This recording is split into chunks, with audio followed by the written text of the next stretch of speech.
Halo sahabat, kembali lagi di channel Avalodio. Jadi di video kali ini saya akan kembali melanjutkan cerita Duda Tinting episode 37. Bergegas, Frisia ambil sebotol air mineral yang ada di meja saat Leo terbatuk pelan. Mau yang dingin? Gumam Leo setelah lama tidak mengeluarkan sepatah kata pun. Frisia membelalak mendengar itu. Yang dingin. Geleng-geleng kepala, ia lalu berjalan menuju lemari es di salah satu sudut. Saat itu juga ia terperangah. Pantasan bisa sakit. Kamu stok minuman di sini banyak banget. Coba bilang berapa kali kamu minum yang bersoda dan berkafein ini tiap hari? Hah? 5 botol? 10 botol? Nggak ada stok air putih di sini. Perasaan umur udah segitu, nggak tahu mana yang bikin sehat, mana yang bikin sakit. Frisia masih menatap ke dalam lemari es, lalu menutupnya lumayan keras. Berjalan kembali ke Leo yang masih patuh mendengarnya. Apa? Mau minuman dingin beneran? Leo menggeleng saat itu juga. Habis salah makan, tiba-tiba sakit gitu. Leo menggeleng lagi. Makan apa tadi? Suara Frisia masih semenakutkan sebelumnya. Ia duduk di tepi ranjang dan memperhatikan Leo yang kini meringkuk. Kedua tangan Leo diletakkan di leher, mungkin untuk merasakan panasnya suhu tubuh sendiri. Makan apa tadi, Leh? Leo mengerjap satu kali dan menatap Frisia. Junk food? Tanya Frisia memastikan. Ia cukup tahu kebiasaan Leo yang lebih pilih makanan cepat saji daripada sayur-sayuran. Lanjutin aja makan junk foodnya. Sakit kok dibikin sendiri. Leo bergerak, kali ini menghadap atas. Frisia pikir lelaki itu mau membelakanginya karena malas dengar omelan, tapi ternyata malah berbaring telungkup dengan kepala ditempelkan di bantal erat-erat. Panas, keluh Leo lalu terbatuk lagi. Suaranya sudah terdengar serak. Namanya juga demam, pasti panas. Kalau mau dingin, ya sana ke kutub. Leo malah mengeluarkan tawa pelan. Walau di akhir harus terbatuk, mengusap sudut matanya yang berair lagi. Ia lalu mengangkat kepala dengan susah payah karena tubuhnya masih terlungkup. Mau minum? Yang dingin? Tanya Frisia lagi. Itu aja. Leo menunjuk minuman yang tadi ditolaknya. Frisia menghela napas pelan, lalu mengambilkan botol air mineral yang hanya tersisa 3/4. Beneran, kalau mau minuman dingin aku ambilin, Frisia menawarkan. Tapi lagi-lagi Leo menggeleng. Atau mau junk food? Aku pesan ini. Enggak, jawab Leo lagi. Kali ini ia kembali meringkuk dan memejamkan mata. Frisia merasakan dingin AC menerpa kulitnya, lagi-lagi membuatnya menggeram. Mana remote-nya? Leo menunjuk laci meja. Frisia mengulurkan tangan untuk mengambil remote dan seketika AC sudah mati. Menoleh kembali ke Leo, ia mendadak kasihan. Wajahnya merah banget. Leo pasti benar-benar tersiksa. Panas banget, Leh. Gak ke dokter? Tanya Frisia lebih lembut. Ia mengusap pelan wajah sampai tangan Leo yang memang sangat panas. Udah datang dokternya. Tadi kanker lagi ke apotek. Ya udah, sekarang istirahat dulu. Nanti minum obat. Lagi-lagi Leo mengangkat sedikit kepalanya dan menoleh pada Frisia. Tatapannya agak mengabur karena matanya terus berair. Mau peluk? Pintanya. Frisia menatap iba. Benar, wajah Leo memang sanggup membuatnya mengangguk tanpa diminta. Bahkan apapun permintaan Leo sekarang juga mau ia turuti. Baring sini ya, kata Frisia sambil menepuk pahanya pelan setelah naik ke atas tempat tidur. Leo mengangguk patuh dan menggeser tubuhnya susah payah. Diusapnya wajah Leo dengan perlahan. Frisia merasakan Leo makin mengeratkan pelukan di pinggangnya, membenamkan kepala di perutnya. Hal yang membuatnya langsung merasa terenyuh. Panas tubuh Leo terasa baginya. Frisia jadi teringat saat ia sakit. Leo yang menjaganya dengan baik, tidak meninggalkannya sebentar pun, bahkan membantunya berjalan. Lelaki itu sudah berperan baik dalam merawatnya, dengan tekun dan sabar tanpa ngomel panjang lebar. "Masih marah?" tanya Leo, menginterupsi keterdiaman Frisia. Hal yang langsung membuat Frisia menunduk. Tangannya mengusap helai rambut Leo yang hitam lurus, sampai di pelipis dan ujung alis serta bulu mata yang lentik. Halus kulit wajah Leo membuat jemari Frisia berhenti di dagu lelaki itu, merasakan sedikit kasar di sana karena ada rambut tipis yang tumbuh. Beberapa detik lalu turun ke leher Leo yang terasa panas. Dari samping begitu, Leo terlihat sempurna.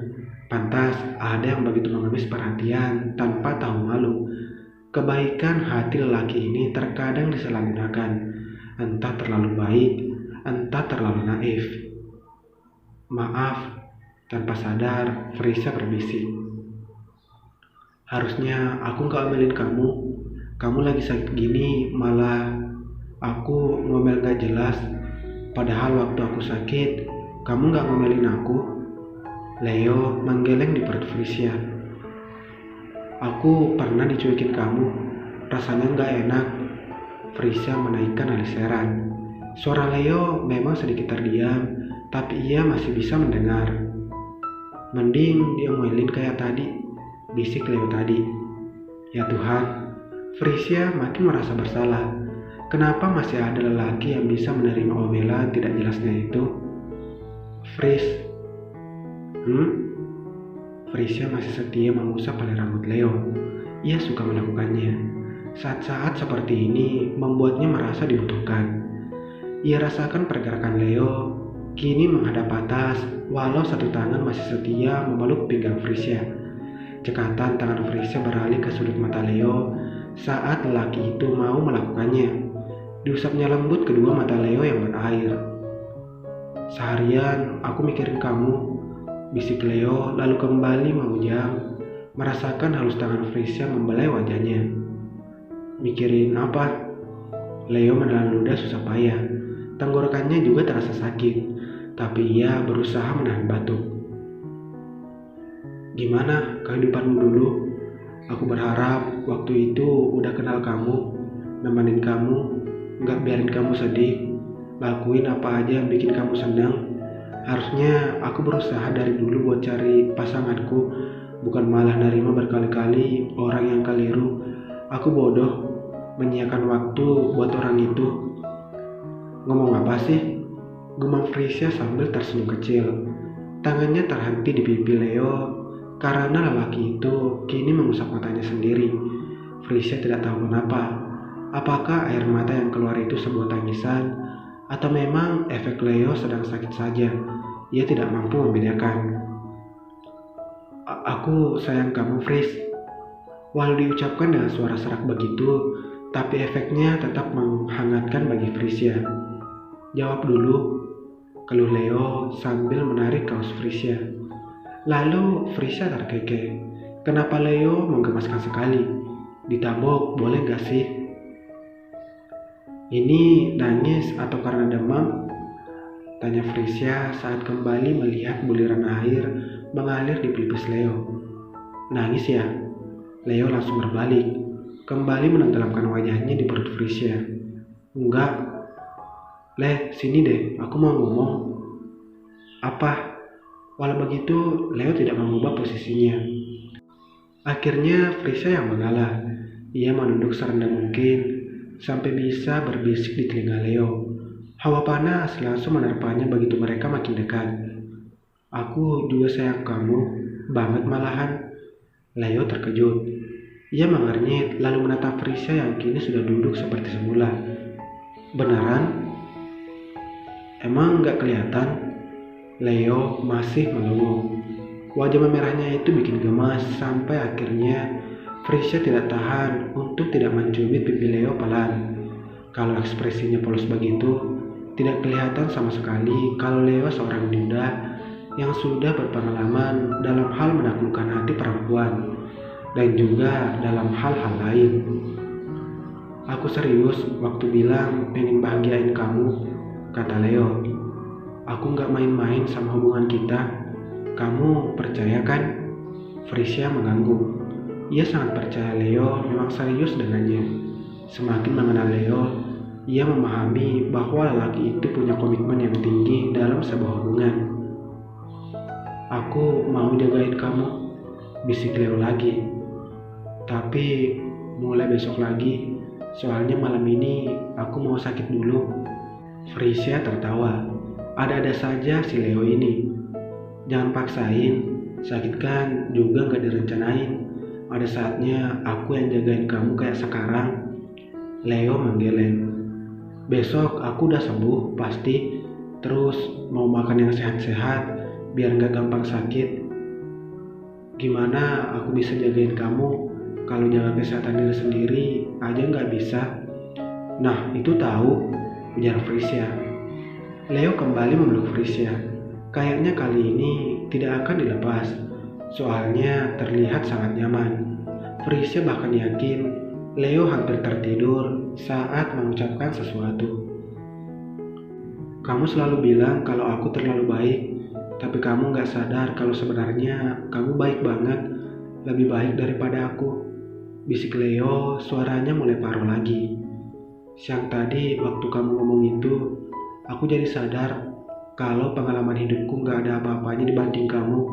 Tapi kamu gak pernah kelihatan frustasi dan menyerah. Frisia menghela napas lelah.